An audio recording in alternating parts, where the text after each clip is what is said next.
Hope you didn't miss me too much. Hello, ladies, gentlemen, and all in between. For the past few days, from August 22nd, 2026 to August 27th, 2026, Silly Cone Finder has been posting a new video every single day at 9 a.m. This has been the longest consistent drop of content we have received in a very long time, and I can't wait to go over it with you on today's Mass Grain Update. Starting off in chronological order, we have Silly Cone found Formality Sync Race. This video shows a seemingly malfunctioning CPU player on the game Ape Escape Pumped and Primed, and ends with the player character clipping through the floor continuously until they lose the game. We then see our character's geometry bugging out a little bit, and ending with the usual info screen. There are no comments on any of the videos that were posted in this stretch of days, but the description does make up for it. And this video states, environment seems to dictate various properties of this one. It's a little vague, but we can guess that means this cone could be more than it seems, but we don't get to see that further, as the rest of the videos are in different games. Switching over from the PS2 to the Nintendo GameCube, our next video is Silly Cone found Diegetic Auction Man. This video contains gameplay from Monopoly Party for the GameCube, and it follows the actions of a standard round of Monopoly. And if you've ever actually read the rulebook, you would know if you give up the opportunity to buy a property, it goes to auction for the rest of the players to bid on. A CPU Dave gives up Galahad Road, leading our player character nicknamed Hello to continuously bid 20s and 5s back and forth, 25, 25, 25, until buying the property and triggering the cone. This game's assets bug out for a moment and then the game crashes. Info screen. And if we look in the description of the video, we can see 2520 cone, which is the thing that he used to activate the it's pretty self-explanatory. The final 4 uploads up till now are all videos taken inside the original Pikmin for the GameCube. They all follow our player character aggravating a Bulborb and backing off a ledge to stop its aggravation and it going back to where it was sleeping. The game bugs out. All of these videos share basically the same game state, and funnily enough are all on day 27, which is the same day as the first cone that was found in Pikmin over 2 years ago. In order, we have Found Expungent Wonder 27, Found Expungent Wonder Sing, and Found Expungent Varied Wonder. And one last video, which I will talk about in a moment. All of these videos end in the same way, with the game crashing and the peace sign slowly going down, upload by upload. The descriptions are as follows, in order: trying to extract the day 27 cone, no luck. More contact with the day 27 cone, wonder, this time like a sharp inhale. Unfortunately, critical failure, but fortunately with enough sign that I could look into further. How very thoughtful of you.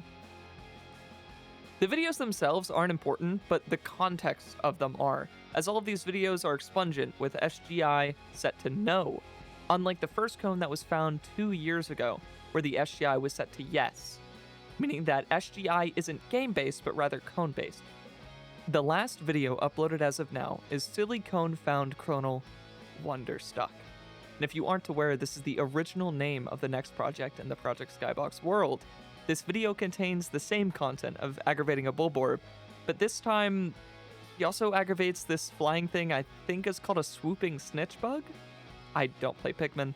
The game glitches out and we follow our character walking around this broken map until a hand approaches and grabs our player character. The game crashes, but the hand continues to move. And in the final frames, the peace sign drops further, but the life sign rises. And for context, we believe L sign to mean life sign due to this description from the expungent dark point, referencing life signs. Oh man, my video is finally over. I can go up there. Hey, wait, we can talk about that! Alright, since L sign means life sign, I'm right here for you guys to explain what P sign means. The theory that I'm gonna be presenting was first brought to my attention by the Discord user Viridian, so credits to him. That being that P sign actually stands for persistence sign, specifically referring to the persistence of an effect that a cone has on the game. Before I can explain anything, I first need to paint a little bit of a picture in your guys' head. Imagine a cone that's alive and well inside of a game. It's just having a good time, it's doing whatever, and its effects keep changing. Why? Because it's alive. Obviously a living creature always changes, man. Look at yourself. You're not a fucking baby anymore. Since it's really lively and keeps changing its effects, its persistence is extremely low. Just like any other living creature, cones change and adapt for as long as they are alive. The Pikmin cone seems to be a great example for this, because at first it becomes triggered when you hit a specific pig in the underground level, And when we see it again, it seems to have changed its behavior ever since the last time we saw it, to now getting triggered by this bulbmin and crashing the game and spawning in creepy hands that turn into fucking weird bug creatures. The data also seems to support this because every single cone above an L sign of 10 seems to have a low P sign, showing that the more alive they are, the more they change, the less persistent their behavior, except for the cone on the very top right, the 2A2, because that's a chrono and the chronos are like special, we don't talk about them yet. On the other hand, we have all the expungent cones, aka the cones that have an L sign of 0, and they always have the highest persistence sign, which has a special reason. You would think that when a cone's L sign reaches 0, which effectively means death, its effects would completely disappear from the game, but it appears to be the exact opposite. Instead of the effects disappearing, the effect that it was putting out into the game on the moment of its death will basically become a permanent, persistent part of the gameplay. The Pikmin cone again is a great example of this, as you can see that its effects stay almost exactly the same every time Silicon Finder triggers it after it becomes an expungent. And we actually did know that before it became an expungent, its effect was completely different. So that's basically proof right there. You can almost imagine it like the cone being a constantly changing piece of code, and upon its death, the code stops changing and basically becomes a consistent part of the game. But there's actually more to the story, because thanks to Silicon Finder and his persistent need to constantly pester the cone in the Pikmin game over and over and over, we actually found out that every time you interact with a cone after its death, or specifically with the effects of a cone after its death, its P sign seems to drop more and more until it eventually isn't even part of the game anymore. Unfortunately, I do need to bring up that the last time we see this cone, it literally comes back to life, which... I mean, this cone seems to be the main character, man. Who knows what's going on there? It's a chrono, okay?